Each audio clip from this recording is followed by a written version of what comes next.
നമ്മുടെ അടുത്ത താറാവിൻ്റെ മുട്ട വെച്ച് ഇൻക്യുബേറ്ററാണ് തുറക്കാൻ പോകുന്നത്. നമുക്ക് എന്താ സ്ഥിതി എന്ന് നോക്കാം. ഇതാ വിരിഞ്ഞു വെച്ചേക്ക് താറാവിൻ്റെ കുട്ടി. വാ,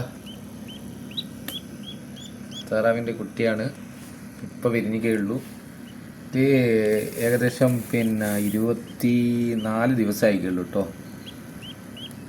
പിന്നെ അടുത്ത മുട്ട ഇതാ കൊത്തി വെച്ചി.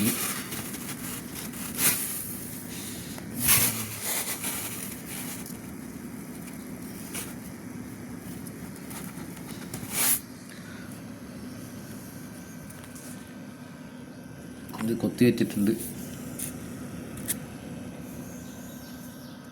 24 ദിവസമായി കിട്ടുള്ളൂ നിങ്ങൾക്ക്. 28 ദിവസമാണ് താറാവ് വിരിയാൻ വേണ്ടത്.